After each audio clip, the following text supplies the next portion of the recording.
The final bell at Evergreen Academy was not a single sound, but a wave.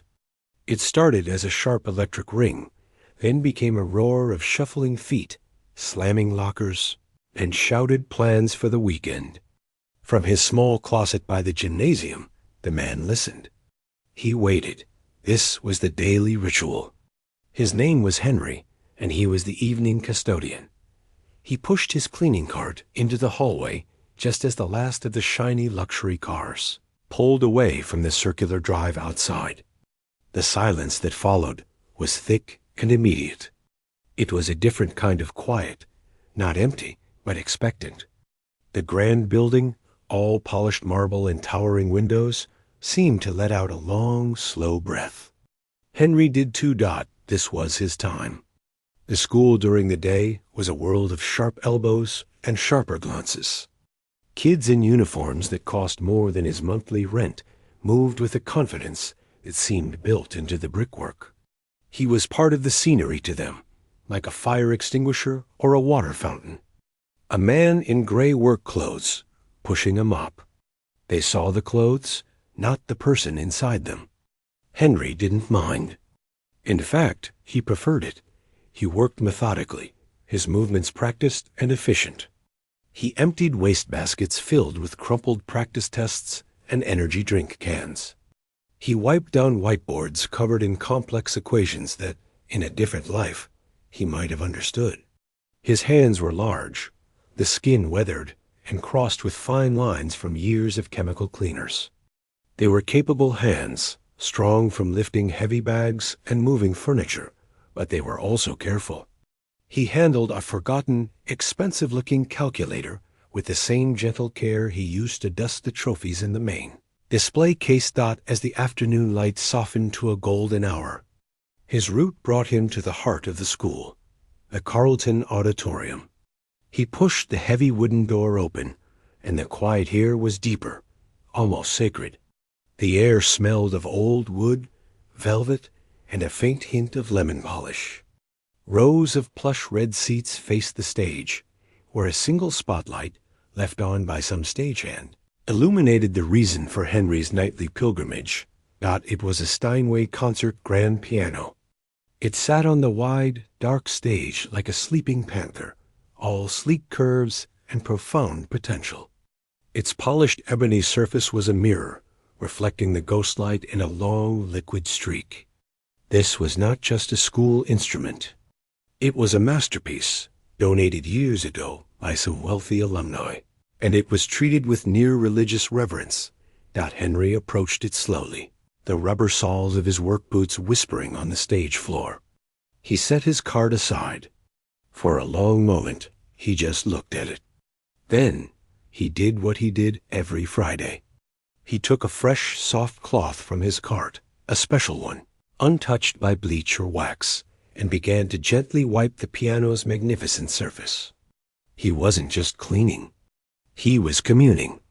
Every slow, circular motion over the lid, every careful pass along the music stand, was an act of deep respect. He dusted the keys, the white ones like polished bones, the black ones like drops of obsidian. His thick fingers hovered just above them, never pressing down, tracing the shape of chords only he could hear. A faint, sad smile touched his lips. This was the closest he ever allowed himself to get. Tonight, however, the silence felt different. It was a heavy blanket, and the memory of the week's sounds seemed to press in on him. The distant, frantic practicing of a student butchering a Mozart sonata. The brilliant, flashy run-through of a pop piece by the school's star pianist, a girl from the Sterling family. He'd heard her through the closed doors. She was technically perfect, lightning fast, but to Henry's ear, it was all surface. It was like watching someone skillfully arrange jewels on velvet without understanding their fire. A deep, old ache, one he kept locked in a small, hidden room in his heart, throbbed to life. It was a physical feeling, a phantom sensation in his hands. He looked at them, these custodial hands, and for a second, he didn't see the cracks and calluses. He saw younger hands, slender and sure, flying over a keyboard in a practice room a lifetime ago. His breath caught. The auditorium was empty. The school was asleep. It was just him and the panther dot, with a tenderness one might use to lift a sleeping child. He raised the heavy fallboard, exposing the full glory of the keyboard. The ivory seemed to glow in the low light. He stared, his heart hammering against his ribs. It had been over 30 years. 30 years since he had last played a proper piano. He glanced around once more, confirming the deep swallowing emptiness. Then he lowered himself onto the very edge of the bench, his posture straight, as if an invisible teacher was still correcting him. He flexed his fingers, stretching them. They felt stiff, unfamiliar, like tools used for the wrong job for too long. He placed his right hand over the keys, his thumb finding middle C. It was cool and smooth. He pressed it. The note bloomed in the silent hall, a pure, round, resonant sound that seemed to vibrate in the center of his chest. The sound traveled up his arm and settled deep inside him, unlocking something. It was a single perfect word after decades of silence. Tears, unexpected and hot, pricked at the corners of his eyes. He blinked them away. His left hand joined, forming a simple C major chord. The harmony filled the space, richer and more real than any memory. It was no longer a memory. It was now. Without conscious thought, his hands began to move. They were clumsy at first, the pathways in his brain rusty. But muscle memory, the deepest kind, is etched into the soul. The notes of Chopin's Nocturne in E-flat major, Op. 9, No. 2, began to flow. It was a piece of profound, aching loneliness and beauty. His phrasing was tentative, the dynamics shaky, but the emotion behind it was raw and true. The melody wept, a slow, graceful stream of sorrow under his hesitant fingers. He was not performing. He was remembering. He was speaking a language he thought he had forgotten how to speak. He lost himself. The dusty closet, the cleaning cart, the weight of his years, they all melted away. For 3 minutes, he was not Henry the custodian. He was just Henry, a man having a quiet, heartbreaking conversation with a friend he thought was lost forever. As the final, resolving chord faded into the still air. He sat perfectly still, letting the silence reclaim the space. He felt both emptied and filled. He carefully lowered the fallboard, his fingers lingering for a last second on the polished wood. He stood up, his knees protesting, the real world rushing back in. He replaced the special cloth on his cart, his movements once again those of the evening custodian. He gave the piano one last, long look, a silent, "Thank you," and pushed his cart towards the door, the squeak of its wheels the only sound in the vast room. He never saw the shadow in the back row. He never heard the soft, indrawn breath from the top of the aisle stairs. A girl stood there, frozen, one hand on the door she had just pushed open. She had come back for the sheet music she'd left in the choir room. Her name was Chloe Sterling, and her eyes, wide with shock, were fixed on the stage, not on the piano, but on the retreating back of the man in the gray uniform. Her face, usually a mask of cool assurance, was a storm of confusion, violation, and a dawning, icy anger. The sacred stage had been trespassed. Her piano had been touched, and the beauty of the sound that had come from it made the violation feel, to her, even worse. The golden light of that Friday evening had long faded. Over the weekend, the memory of the piano, of the music that had briefly come alive under his hands, sat inside Henry like a small warm stone. It was a secret treasure, a private thing he carried with him as he did his Saturday chores at home, a cramped but tidy apartment on the other side of town. He replayed the feel of the keys, the sound in the quiet hall, and for the first time in a very long time, a sense of quiet peace lingered around him that Monday morning at Evergreen Academy was a return to the usual rhythm. The wave of students returned, louder and more restless after the weekend. Henry arrived in the afternoon, changed into his gray work clothes in the quiet closet, and began his rounds. He was meticulous, as always. He noticed things others missed: a struggling sapling in the courtyard that needed more water, a hinge on a locker that was starting to squeak. He fixed what he could, made notes about the rest. His schedule that day put him in the science wing during last period. As he was refilling soap dispensers, he heard the first bright notes of a piano concerto echoing from the direction of the auditorium. It was Rachmaninoff, the third concerto, a beast of a piece. He paused, bottle in hand, and listened. The playing was technically impressive, blisteringly fast, powerful, confident. It was the sterling girl, Chloe. He recognized her style. It was all brilliant, polished surface, like a diamond with perfect facets but no inner fire. She attacked the keyboard, conquering it. She didn't converse with it. He heard the stumble, too. A slight rush in a left-hand passage, a tightening that made the following chord sound brittle.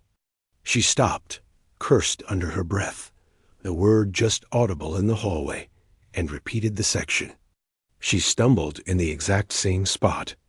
Henry nodded slowly to himself, a gardener identifying a specific weed. The problem wasn't her fingers. It was in her head. She was afraid of the coming jump, so she hurried to get to it, throwing the whole phrase off balance. He knew the feeling. He moved on, not giving it another thought. It was not his world. Later, as the clock ticked towards 5, he gathered his supplies for the auditorium. It was his night to clean the seats and mop the stage floor. He pushed his cart through the heavy doors, expecting the room to be empty. Already sinking into its evening quiet dot, it was not empty. A dozen students were scattered around the front rows, chatting and laughing. On the stage, Chloe Sterling was at the piano, her back straight, her focused profile lit by a soft light. Seated in the first row was Mr. Ellis, the music director, a kind-faced man with a perpetually worried look. A few important-looking adult donors, Henry guessed, sat with him, looking pleased and expectant. It was a rehearsal for the big Founders' Day performance next week. Henry hesitated at the back, hoping to be invisible. He would just clean the top balcony first and wait for them to finish. He turned his cart around as quietly as he could. "Ah, Henry." "Just the man." Mr. Ellis's voice, friendly but loud, stopped him. The room's attention shifted. A few of the students glanced back, their eyes sliding over him without interest. "We'll be out of your hair in about 20 minutes. I promise," Mr. Ellis said with an apologetic smile. "Just running the finale for our guests here." Henry nodded, giving a small, polite wave of his hand. "No trouble, sir. I'll start upstairs." He began to push the cart towards the side aisle, the wheels suddenly sounding very loud. Then another voice cut the air. It was clear, sharp, and carried the effortless authority of someone who had never been ignored in her life. "Actually, Mr. Ellis, maybe now is the perfect time." Henry turned. Chloe Sterling had swiveled on the piano bench to face the small audience. She wasn't looking at Henry. She was addressing the director and the donors, a look of mild frustration on her pretty face. "I've been trying to place it all afternoon," she continued, her voice a mix of confusion and annoyance. "Something about the action feels off, sticky. It's throwing my timing in the cadenza. I didn't want to say anything, but since we're all here." She paused, and then her gaze, cool and blue, finally landed on Henry at the back of the hall. She pointed a slender finger, not at him, but in his general direction. "I saw him on Friday night. He was up here, touching the keys. Not just cleaning. I saw his hands on the keyboard." A dead silence fell over the auditorium. All the youthful chatter died. The donors shifted in their seats. Mr. Ellis's kindly face clouded with concern and a flicker of irritation. The instrument was his responsibility. Henry felt every single pair of eyes lock onto him. The warmth of his secret treasure turned to ice in his stomach. He stood frozen, the worn handle of the mop in his grip feeling like it was made of lead. "Henry?" Mr. Ellis's voice was tighter now. "Is that true? You were playing the piano?" The word playing sounded absurd in the context. It implied leisure, hobby, fun. What he had done felt sacred, but here, under these accusing lights, it would sound like a trespass. Which, he supposed, it was. He cleared his throat. The sound was dry and loud in the quiet. I did touch it, sir. I was dusting. I am very careful. I always use a clean cloth." He held up a hand as if to show his harmless intent. He was doing more than dusting, Chloe stated flatly, turning back to the others, dismissing him. He was pressing the keys. I heard it. It wasn't just a note or two. It was messing around. On a concert grand. She said the last two words with a hushed reverence that was meant to highlight the crime. Who knows what kind of pressure he used? Or if he got something on the mechanisms? These instruments are incredibly delicate. A low murmur went through the students. One of the donors, a woman in an expensive-looking suit, frowned. Mr. Ellis stood up, looking pained. He needed to resolve this, and quickly. The donors, the star student, the smooth rehearsal all, were being disrupted by the help. "Henry," he said, his voice firming into a decision, "you know the policy. The pianos, especially this one, are for student and faculty use only. They are not to be touched. For exactly these reasons." Henry felt his face grow hot. He saw the looks from the students. They weren't mean, mostly. They were just curious, watching a minor scene unfold. To them, he was a fixture who had malfunctioned. The rich girl had caught the janitor misbehaving. It was a simple story. "I understand, sir," Henry said, his voice low. "It won't happen again." He just wanted to disappear into the floor. The memory of the Chopin, so beautiful and private, now felt soiled, dragged out into this bright, judgmental light. He thought that would be the end of it. An apology, a rule stated, a return to order. He gripped his cart to leave, but Chloe wasn't finished. She had the room's attention, and the flush of power was evident. She stood up from the bench, a graceful movement. "It's just so frustrating," she said, her voice taking on a wounded tone for the donors. "I've been working on this concerto for months. My teacher is flying in to hear it. And now, because someone couldn't follow a simple rule." She let the sentence hang, implying a world of ruined potential. She looked directly at Henry then, her gaze no longer cool, but hot with a triumph she didn't bother to hide. "Just, please, don't ever touch it again.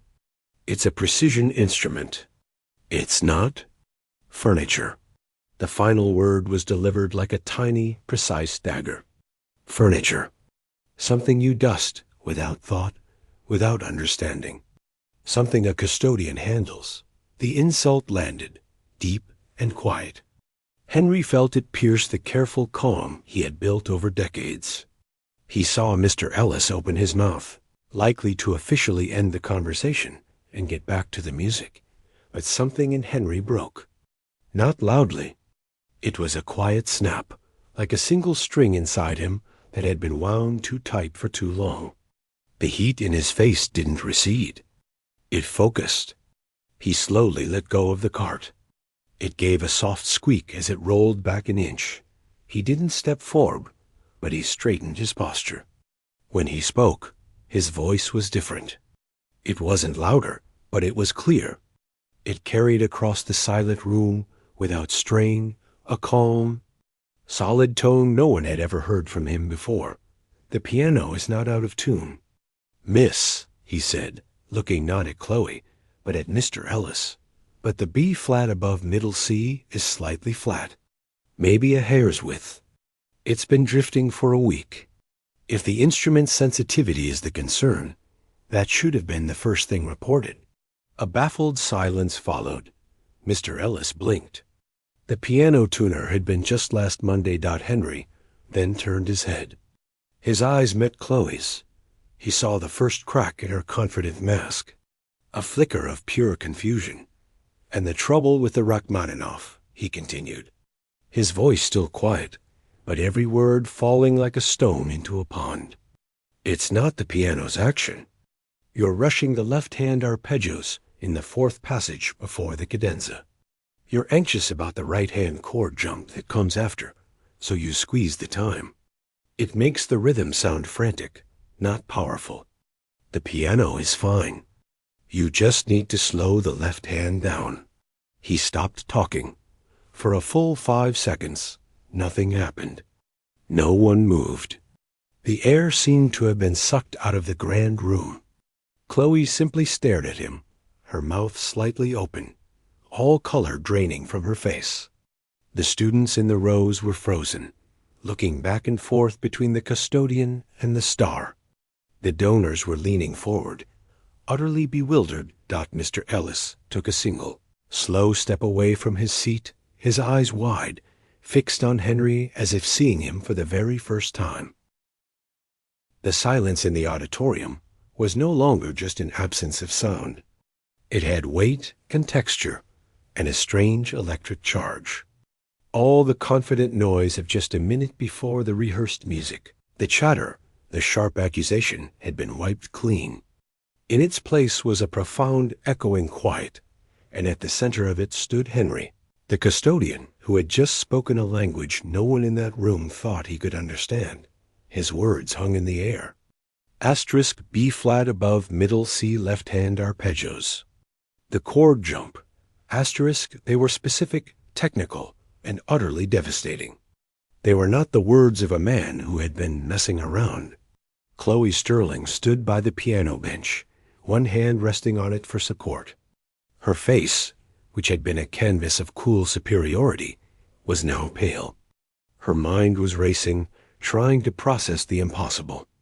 This man in the gray uniform, with his work-roughened hands, had not only named the exact hidden flaw in the piano she hadn't even noticed, but he had diagnosed the precise technical failing in her playing that her own private, expensive instructor had scribbled in the margin of her sheet music just 2 days ago. Asterisk, stop rushing here. LH sets the time. Asterisk, she felt a hot wave of something worse than anger. It was exposure. Her accusation, her performance of wounded artistry, now looked like what it was, a shallow power play. And it had backfired spectacularly. Mr. Ellis, the music director, was the first to break the spell. He took another step toward the center aisle, his eyes never leaving Henry. The worried look was gone, replaced by pure, unadulterated shock. "Henry," he said, and his voice was hushed, almost reverent. How could you possibly know that?" The question was simple, but it carried the weight of the room's confusion. It wasn't asked with suspicion now, but with a dawning, staggering realization that they had all been blind. Henry felt the focus of the room sharpen on him, a physical pressure. The brief flare of clarity that had made him speak was fading, replaced by the old, familiar instinct to shrink, to disappear back into the walls. He wished he could take the words back. He had broken his own most important rule: never disturb the water. Now the quiet pond of his life was churning with waves he couldn't control. He looked down at his hands.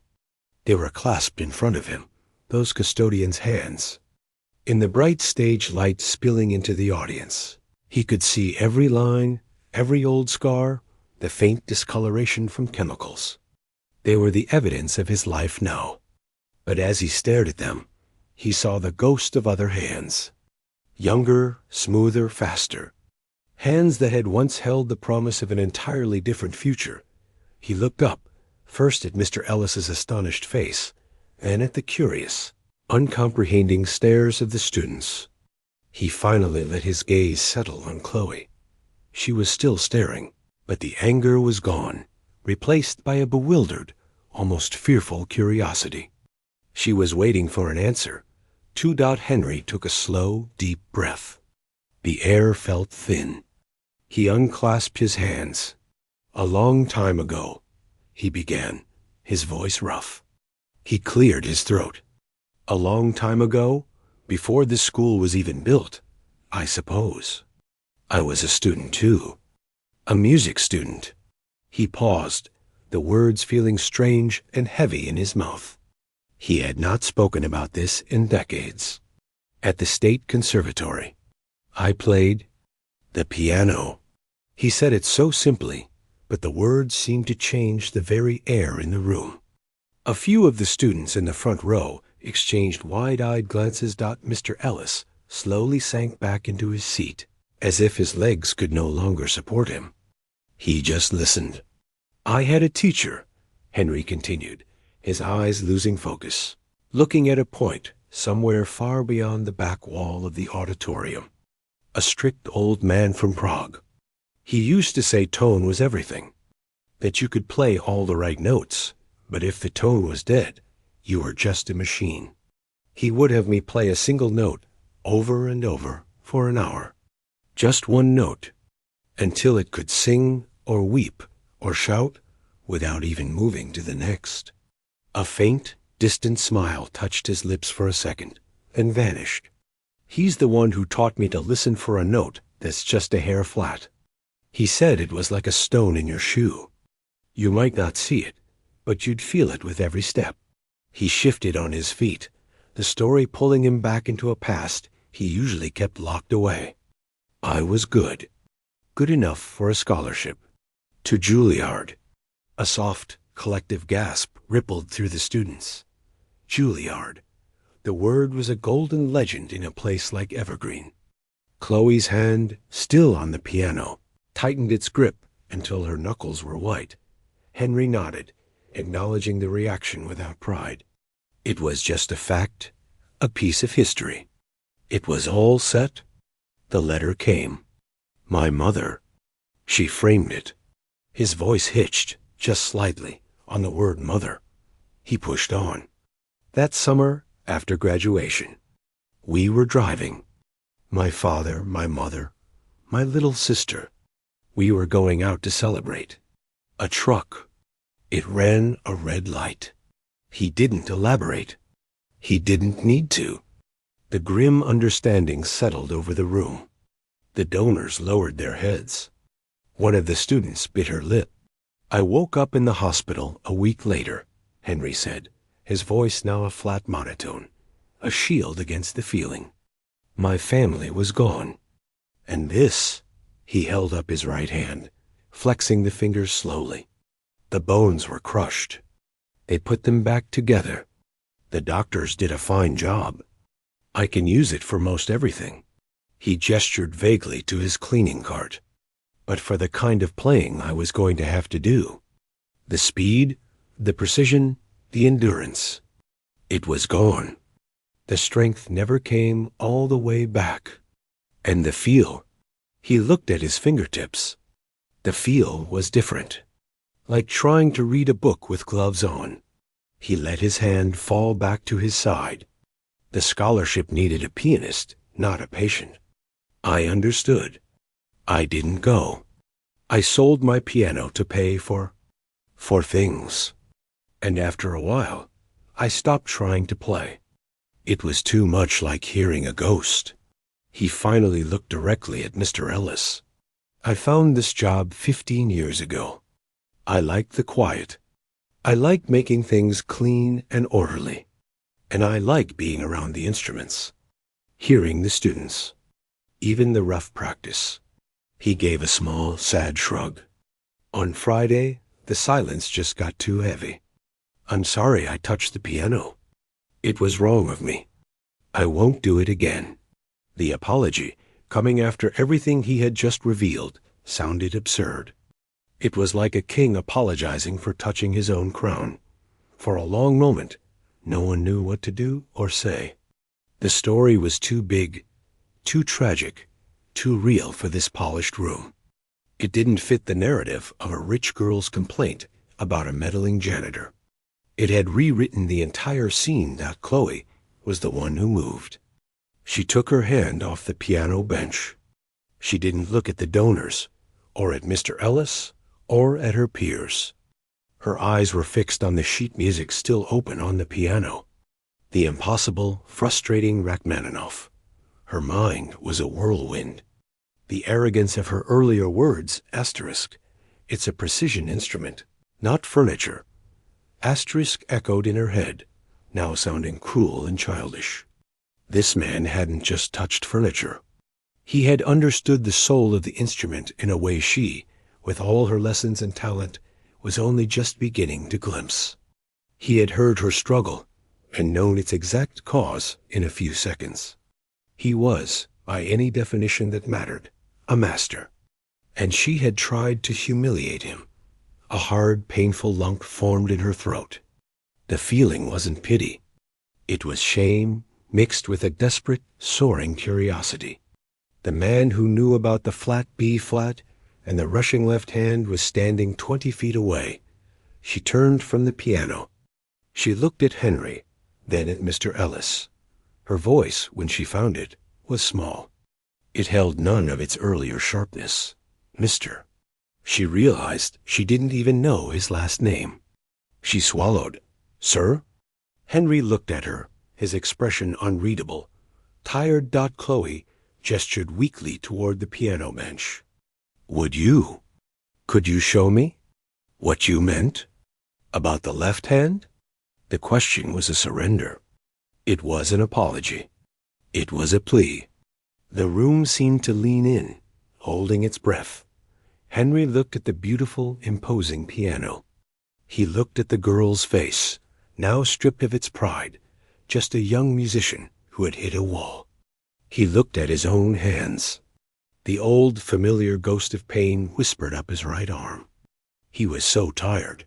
But then he looked at Mr. Ellis. The music director's eyes were bright. He gave the smallest, almost imperceptible nod. It wasn't an order. It was a request. A hope. Henry's shoulders, which had been hunched, slowly straightened. He didn't walk to the stage like a performer.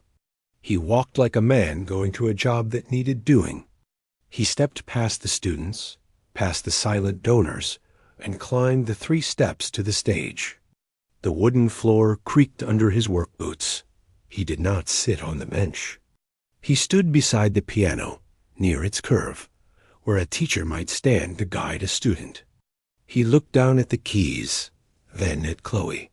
Play it, he said quietly. From the start of the 4th passage.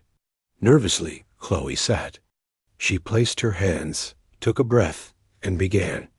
The notes flew, powerful and fast. Stop, Henry said, his voice calm. Not a shout. A statement. She stopped. Your mind is on the destination. The big chord? Your left hand is just the taxi driver, trying to get you there fast. He hummed the left-hand arpeggio, a series of rolling notes. He did it slowly, perfectly in time, each note distinct and purposeful. It's not the driver.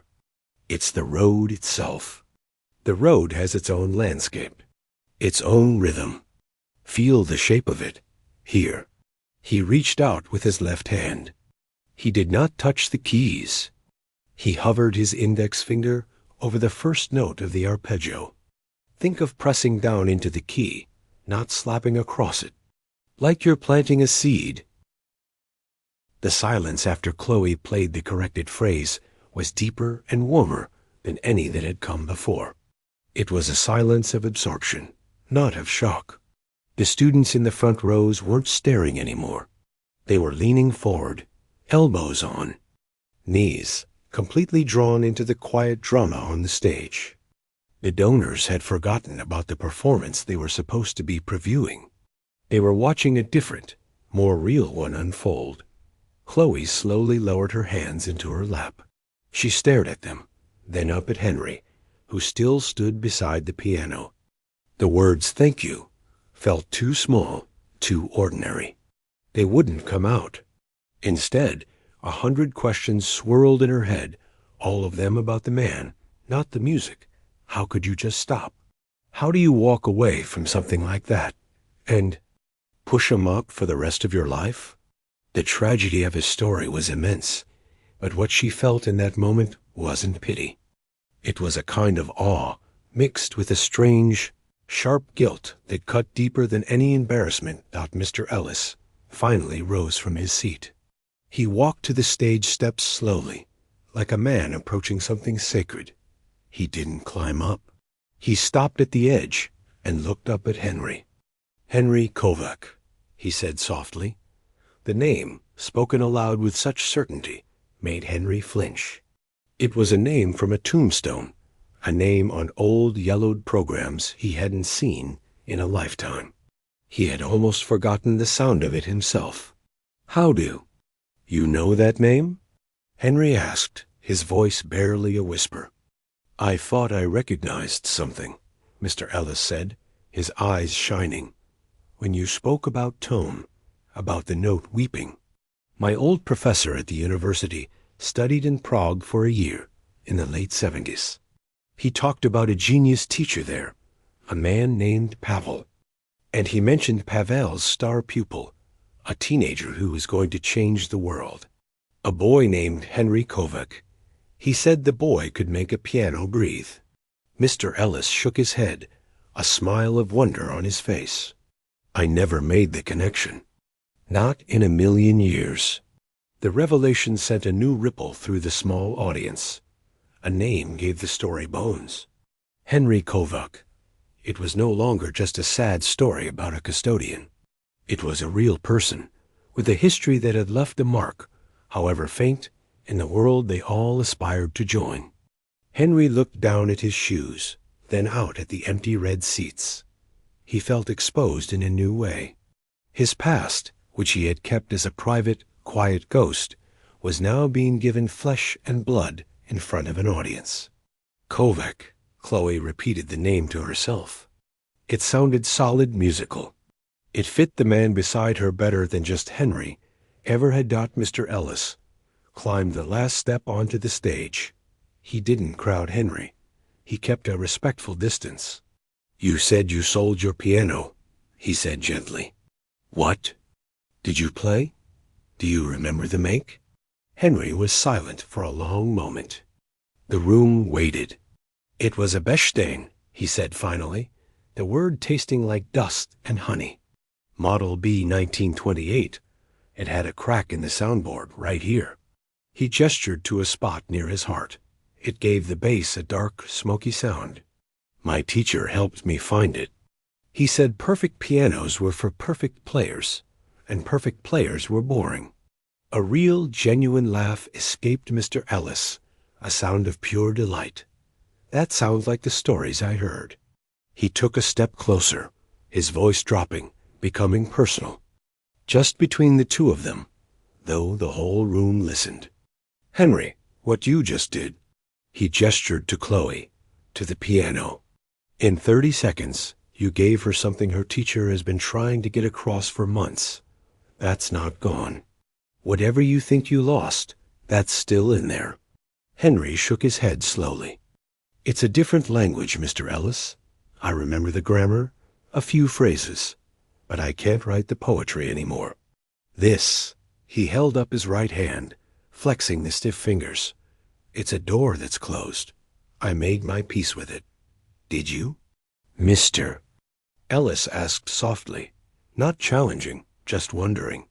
"Or did you just lock the door and walk to the other side of the house?" Before Henry could answer, a new voice spoke up. It was one of the donors, the woman in the suit. She had stood up. "Excuse me," she said. Her voice was crisp, professional, but softened with emotion.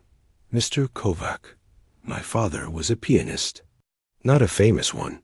He played in a hotel lobby for 40 years. He used to say you could tell everything about a person by how they approached a keyboard. Not by how they played a concerto, but by how they played a scale, with respect or with entitlement. She looked from Henry to Chloe and back again. What we just saw was a lesson in respect, for the instrument and for the craft. That is what this school should be about. Thank you for reminding us. Her words were a kind of benediction. They officially shifted the scene from a confrontation to something else entirely. The other donors nodded in agreement. Henry didn't know what to say. He gave a small, awkward nod of thanks. He felt trapped on the stage, under the lights. He wanted the broom closet, the rhythm of his work. The silence where his memories were his own. Was Chloe who gave him a way out. She stood up from the bench. Mr. Kovac, she said, testing the name. It felt right. Would you listen to the rest? I mean, if you have time. I could play it through, and if you hear anything else. Her voice trailed off. She wasn't demanding. She was asking, pleading. Henry looked at her eager, earnest face. He saw the musician in her, the part that was hungry and real, underneath the polish and the privilege. He saw a flicker of his younger self. He also saw the clock on the back wall. His shift wasn't over. There were bathrooms that needed cleaning, floors that needed mopping. That was his job. That was his life now. Mr. Ellis saw the conflict on his face. Henry, he said firmly, consider this a reassignment for the evening. Your job right now is to be a guest clinician, if you're willing. The offer was so strange, so outside the realm of any possibility Henry had ever considered, that he almost laughed. A guest clinician, in his work clothes, with his bad hand, but the pull of the music, now that the door had been cracked open, was stronger than he wanted to admit. He looked at the piano, the beautiful, terrifying Steinway. It was no longer just a piece of furniture he wasn't allowed to touch. It was an instrument he had just made speak better, through someone else's hands. He gave one slow, reluctant nod. Just the first movement, he said. I have my rounds to finish after. Chloe's face lit up with a relief and a joy that was completely unguarded. It transformed her. She quickly shuffled her sheet music, took a deep, centering breath, and glanced at Henry for permission. He moved further back. Leaning against the side of the grand piano, his arms crossed. He closed his eyes. From the beginning, he said. And remember, the left hand is the foundation.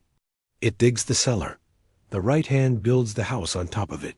Chloe began. This time, she wasn't playing for the donors, or for Mr. Ellis, or even for her own pride. She was playing for the quiet man leaning on the piano, the one who had seen right through her. She played with a new kind of attention. She listened to herself. Henry listened with his eyes closed. His head would tilt slightly every now and then. Once he raised a hand. She stopped instantly. R37, he said, his eyes still closed. The diminuendo. You're making it too polite. It's not a gentle sigh. It's a secret. Make it smaller. Like you're telling me something no one else in the room should hear. Chloe played it again, softer, more intimate. Good, he murmured. He didn't speak again for several minutes. He just let her play, let her find the new path he had shown her. When she finished the first movement, the final note hanging in the air, she felt drained and exhilarated. She looked at him. Henry opened his eyes. He nodded once. Better, he said. It was the highest praise she felt she had ever received. The road is still bumpy in a few spots, but you're on the right road now. He pushed himself away from the piano. His time was up. The spell was breaking. The real world, with its clocks and duties, was calling him back. I should finish my work, he said to Mr. Ellis. Of course, Mr. Ellis said, his mind clearly already spinning with new thoughts and possibilities. Thank you, Henry. Truly. Henry gave one last look at the piano. Then he turned and walked off the stage, down the steps, past the silent, watching students. He didn't look at them. He went to his cleaning cart, took hold of the handle and pushed it toward the side aisle, the wheels squeaking softly on the polished floor. He was almost to the door when he heard the sound. It wasn't applause. It was something quieter, more profound. One of the students in the front row, a boy with a violin case at his feet, simply began to clap. Not a wild cheer, but a slow, steady, respectful clap. Then the girl next to him joined, then another. In seconds, every student in the room was on their feet, not making a noisy racket, but offering a sustained, heartfelt ovation. The donors and Mr. Ellis stood too, joining in. They weren't applauding a performance. They were acknowledging a man. They were saying thank you, and we see you, and we were wrong. Henry stopped at the door. He didn't turn around. He couldn't. He just stood there for a moment, his head bowed, listening to the sound of their respect washing over him. Then he pushed the door open and stepped out into the empty, quiet hall, closing it softly behind him, leaving the sound of applause on the other side. The heavy auditorium door swung shut behind Henry, cutting off the sound of the applause like a switch. In the cool, silent hallway, the world felt surreal. The echo of the clapping seemed to still vibrate in his chest, a strange, foreign feeling that warred with the deep, familiar ache in his right hand. He stood for a moment, leaning on his cleaning cart, listening to his own breath. He felt raw, as if his skin had been peeled back in his old life. The one he'd buried had been briefly exposed to the air. He finished his rounds that night in a daze. The mop swished over the linoleum. The disinfectant spray hissed, but his mind was elsewhere. He kept hearing the clear, corrected run of Chloe's left hand. He saw the shocked, then reverent, looks on the faces in the audience. Mostly, he replayed the moment Mr. Ellis had said his old name. Henry Kovic. It had been a lifetime since anyone had called him that. The name belonged to a ghost. Now the ghost was walking around in a custodian's uniform, and everyone had seen it. He expected everything to change the next day. He braced himself for stares, whispers, awkward questions. He arrived for his shift, feeling like he was walking onto a stage. But Evergreen Academy was a busy, self-absorbed place. The rhythms of school life swallowed the extraordinary event whole. To most students, it was just a crazy story asterisk. Did you hear about the janitor who turned out to be a piano genius? Asterisk a piece of drama to discuss for a day or two before the next test or party took its place. He got a few more nods in the hallways. A couple of kids from the music wing said, "Hey, Mr. K," as they passed. It was different, but it wasn't a circus. The real change was quieter. And it happened in 3 people. The first was Mr. Ellis. 2 days after the incident, he found Henry polishing the brass handrail near the main office. "Henry," he said, his hands clasped. "A word?" He led him to his small, messy office, sheet music piled everywhere. He didn't offer Henry a chair. Instead, he went behind his desk and pulled out a small, old key.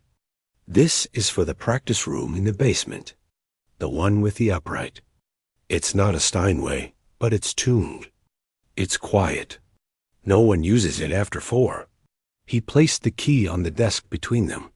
"It's yours, if you ever want it. No questions, no expectations.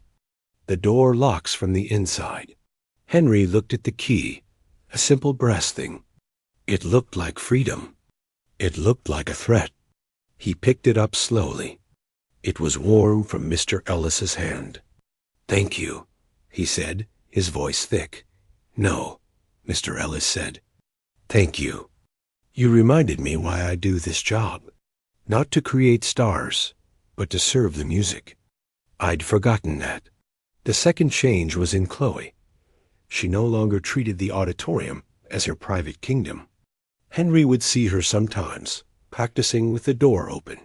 Once she was struggling with a passage in a Beethoven sonata. She saw him passing with his cart. She stopped, hesitated, then called out, Mr. Kovac? He paused. This trill, she said, pointing at the music. It's supposed to sound effortless. Mine sounds angry. He walked to the doorway, keeping his distance. You're pressing from the wrist. Use the finger. Just the finger. Like a bird's heartbeat. Fast but light. He demonstrated in the air dot. She tried it. The sound instantly changed from harsh to sparkling. She didn't gush.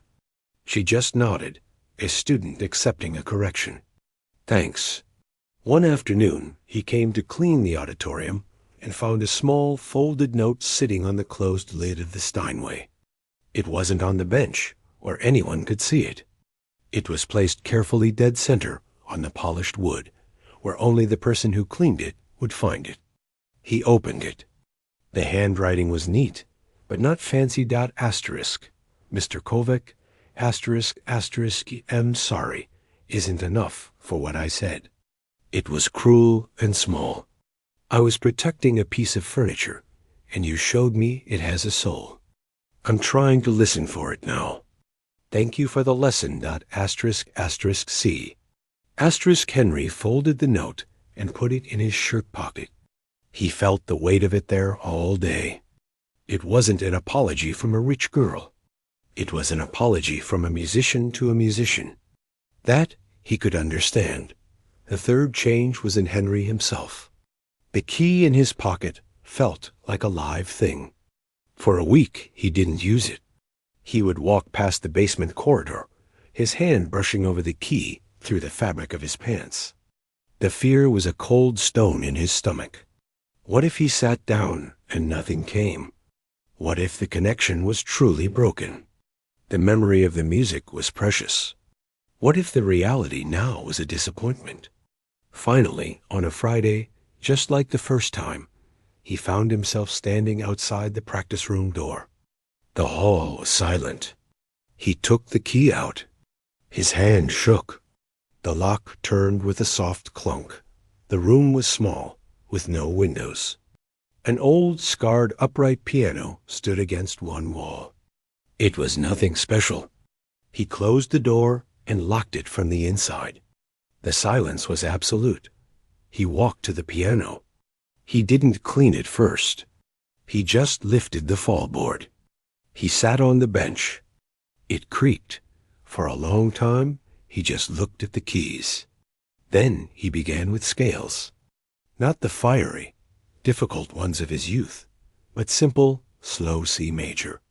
His right hand was stiff. The fourth finger, the one that had been most damaged, was weak. It stumbled. He let it stumble. He didn't force it. He just kept going, slow and patient, like teaching a child to walk again. He played for 20 minutes. Simple things. A Bach prelude he remembered from childhood. A folk song his mother used to sing. The sound in the tiny room was boxy, plain. But it was sound. His sound. It wasn't the sound of Henry Kovac, the prodigy. It was the sound of Henry, the man. It was slower. It had gaps. But for the first time in 30 years, it wasn't a ghost. It was real. And it was enough. He locked the room behind him and went back to his cart. He felt a peace he hadn't known in decades. He hadn't gotten anything back. He had simply made peace with what was left. The night of the Founders' Day performance arrived.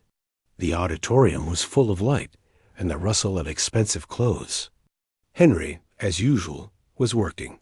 He was posted near the back doors, making sure the aisles were clear, helping latecomers find seats. He was part of the background, and he was glad for it. The program went on. Orchestral pieces, a vocal solo, a string quartet. Then it was time for the final piece. Chloe Sterling walked onto the stage in a dark blue dress. She nodded to the conductor, sat at the Steinway, and adjusted the bench.